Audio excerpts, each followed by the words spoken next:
Ishiguro. Kazuo Ishiguro is a famous novelist, screenwriter and short story writer. And with this, he is also a famous musician. His birth in 1954, Japan, Nagasaki, but 1960, his family moved in Britain and all family settled in Britain.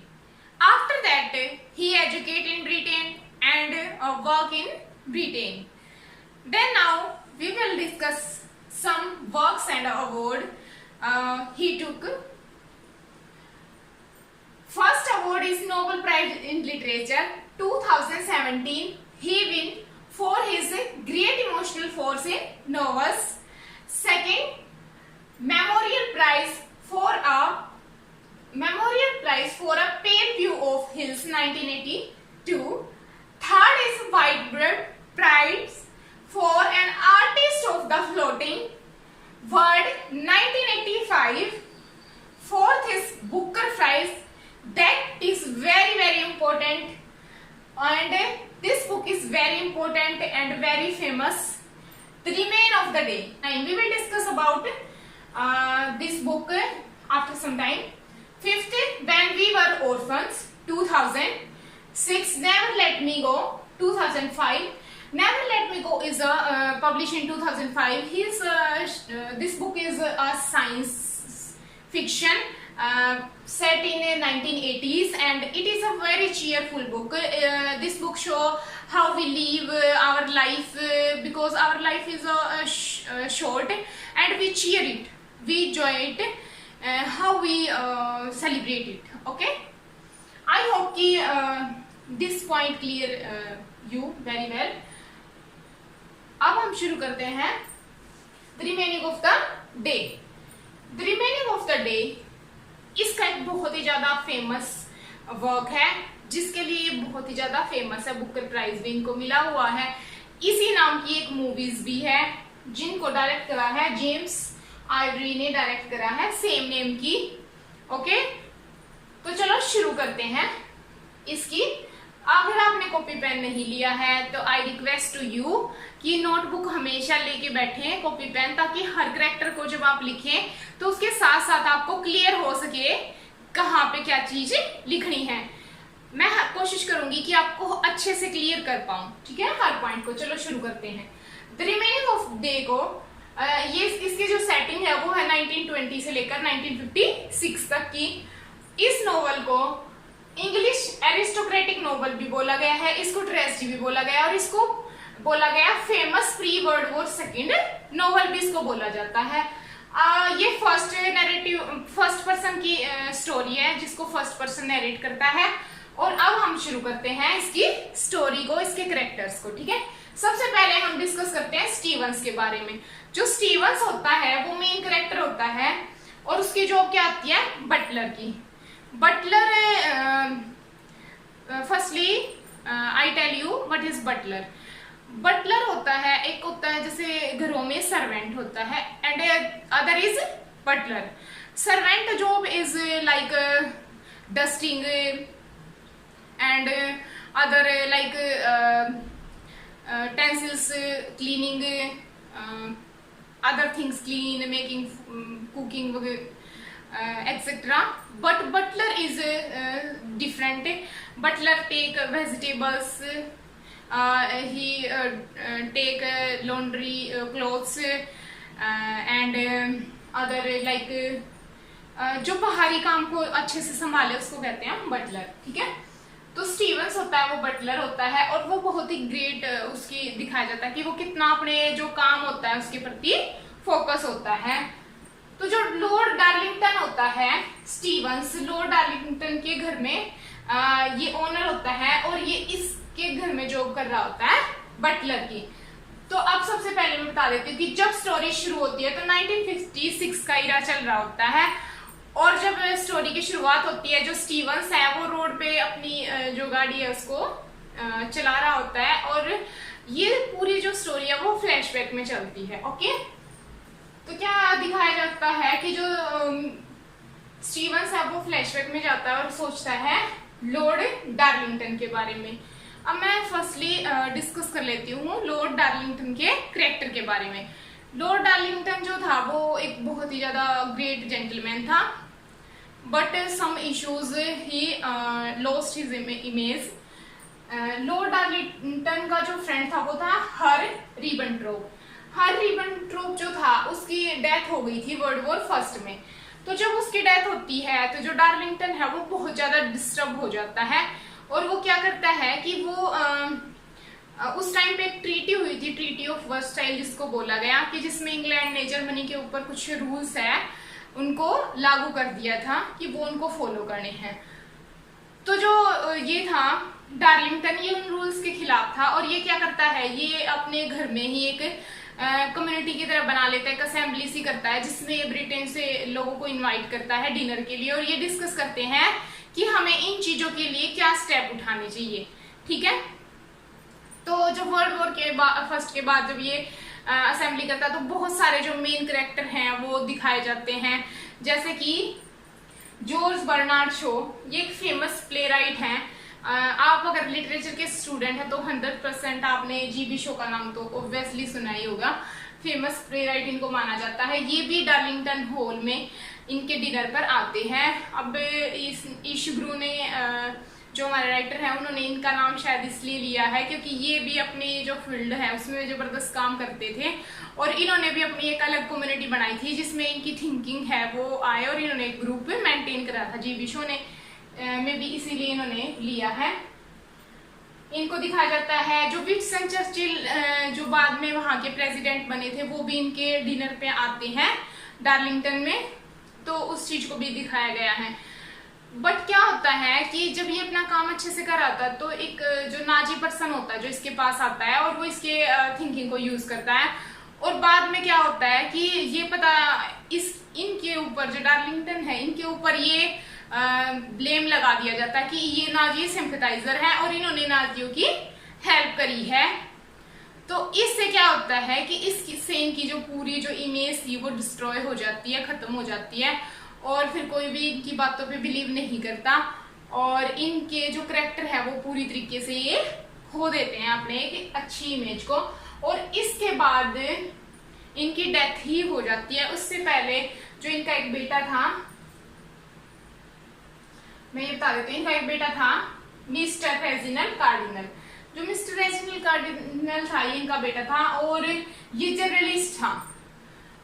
अब क्या होता है कि इसकी भी death हो जाती है वर्ल्ड वॉर सेकेंड में बेल्जियम के अंदर। ओके, तो इसकी भी और डार्लिंगटन दोनों की हो जाती है डेथ। अब उससे पहले क्या क्या हो रहा होता है, इसके घर में क्या क्या होता है फ्लैशबैक में, ये तो मैंने इसका पूरा कैरेक्टर बता दिया है आपको, बट फ्लैशबैक में क्या क्या चलता है उसके साथ भी हम इसको जोड़ जोड़ के चलेंगे। ओके, तो अब जो स्टीवंस होता है फिर वो किसके बारे में सोचता है, वो वापस क्यों जा रहा होता है, वो मिस कैंटोन की वजह से ही वापस जा रहा होता है।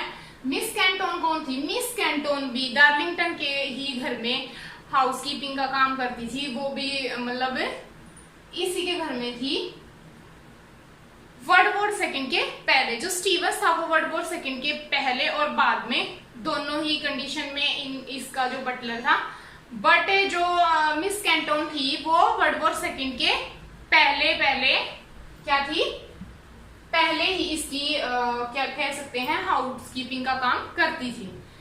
क्या होता है कि जो मिस कैंटोन होती है और जो स्टीवंस होता है वो दोनों ही डिफरेंट कैरेक्टर होते हैं, क्योंकि जो मिस कैंटोन होती है जब स्टीवंस पहली बार आता है डार्लिंगटन के घर में काम करने, वो पहले से ही काम कर रही होती है, तो वो फ्लावर के साथ उसका वेलकम करती है और बहुत ही अच्छे तरीके से बिहेव करती है।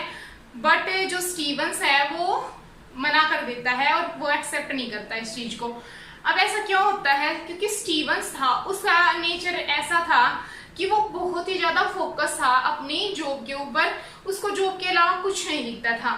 उसके फादर थे विलियम स्टीवंस। जो विलियम स्टीवंस थे उन्होंने भी अपनी पूरी लाइफ डार्लिंगटन के घर में काम करा और अपनी पूरी लाइफ को एक अच्छे बटलर बनने में लगा दिया, और वही उसने स्टीवंस को सिखाया है। अब स्टीवंस भी इतने ज्यादा फेथफुल है अपने मालिक के प्रति कि वो उस चीज से बाहर आके कुछ सोच ही नहीं पा रहे हैं। जब उसके फादर की डेथ होती है, वो डेथ बेड पे होते हैं, तब भी वो अपनी जॉब छोड़ के नहीं जाते क्योंकि वो इतने ज्यादा फेथफुल होते हैं। तो बाकी क्या दिखाया जाता है कि जो मिस कैंटोन है फिर बाद में भी वो कोशिश करती है कि वो उससे बात करने की, बस बार वो 3-4 बार कोशिश करती है। जो स्टीवंस होता है वो बार बार उसको डिनाई कर देता है और फिर वो क्या करती है, वो उसको छोड़ के चली जाती है, डार्लिंगटन के घर को छोड़ के चली जाती है और वो किसी अदर पर्सन से मैरिज कर लेती है। बट अब क्या होता है कि स्टीवंस को एक लेटर मिला है जिसमें उसको ये लगा कि शायद मिस कैंटोन अपनी मैरिज से खुश नहीं है, तो इसी चीज को क्लियर करने के लिए अभी वो जा रहा है। ओके, आई होप कि यहां तक क्लियर हो गया है। अब आगे क्या होता है, अब वहां का जो ओनर होता है, क्योंकि मैंने बताया लॉर्ड डार्लिंगटन तो अब उसकी तो डेथ हो चुकी है, अब वहां का जो करेक्टर, वहां का जो ओनर होता है वो होता है मिस्टर फ्राडे। मिस्टर फ्राडे होता है वो वहां का अब डार्लिंगटन के घर का ओनर होता है। और जब जो स्टीवंस वहां पहुंचता है तो मिस कैंटोन उससे मिलती है और स्टीवंस को पता लगता है, ये बिल्कुल नोवेल के लास्ट में दिखाया जाता है, एंडिंग जो पैसेज होता है ये, कि मिस कैंटोन है वो उसको क्लियर करती है कि वो अपनी शादी से बहुत ज्यादा खुश है और ऐसा कुछ भी नहीं है कि मतलब वो उसके बारे में कुछ सोच रही है या ऐसा कुछ है कि वो अपनी शादी से खुश नहीं है। तो ये सुन के जो स्टीवंस है वो और ज्यादा टूट जाता है क्योंकि अब कहीं ना कहीं वो भी उसको लाइक करता था बट अपनी जॉब में इतना बिजी था कि वो और किसी चीज के बारे में सोच ही नहीं पाया। ठीक है, तो सबकी लाइफ वैसे तो इसमें बहुत सारे और भी करेक्टर हैं बट सबको कराना पॉसिबल नहीं था। और सबसे जो मेजर करेक्टर हैं जिनके बारे में कोई क्वेश्चन पूछा जा सकता है वो मेन करेक्टर यही है। इसके जो इशिग्रो है, इसके हर वर्क को आपको याद रखना, किस वर्क के लिए किसको कौन सा प्राइज मिला वो सब याद रखने हैं, कब मिला, किस सन, सब कुछ आपको डिटेल में याद रखना है क्योंकि he is best prominent writer Hind. अब देखो इसकी कुछ थीम्स के बारे में डिस्कस कर लेते हैं। Dignity and greatness. अब देखो ये चीजें तो भर भर के भरी हुई हैं, डिग्निटी और ग्रेटनेस, क्योंकि देखो जो भी अपना काम कर रहा है पूरी शिद्दत के साथ कर रहा है। जैसे कि स्टीवंस और स्टीवंस के फादर दोनों ने बटलर की जो पूरी लाइफ बिल्कुल अपने अपने एक परसिस्टेंसी के साथ करी, लाइफ में कुछ भी होता रहा बट उन्होंने उनकी जॉब नहीं छोड़ी। इसका एक और एग्जांपल है कि जब नाजी का जो ब्लेम था वो इस पे डार्लिंगटन पे लगा तो स्टीवंस को वो तक पता नहीं था कि उन पे लग गया। जो इसके बेटे होते हैं मिस्टर रेजिनल कार्डिनल, ये स्टीवंस को बताते हैं कि उनके फादर के ऊपर नाजी सिंपैथाइजर का ब्लेम लगा था, इससे उनके करेक्टर जो था वो उसकी रेपुटेशन खराब हो गई थी।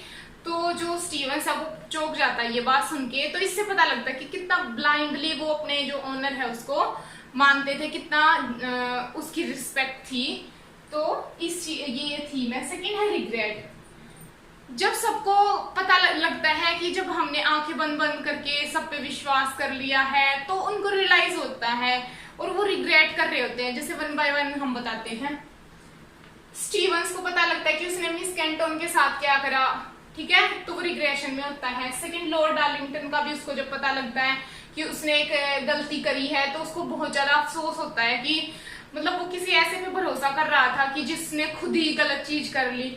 ठीक है, अब डार्लिंगटन है, उसने जो इतनी मेहनत करी उसको पता लगता है कि उस चीज में वो कितना गलत था, तो वो भी रिग्रेशन में उसकी डेथ हो जाती है। मिस कैंटोन है, वो भी कितने बार रिग्रेट करती कि स्टीवन से बात करे बट वो बार बार मना करता है। ठीक है, और इसकी भी डेथ हो जाती है क्योंकि इसके फादर है, ये भी रिग्रेट में होता है कि क्यों इसके फादर ने ऐसा करा। इनकी तो हो ही जाती है।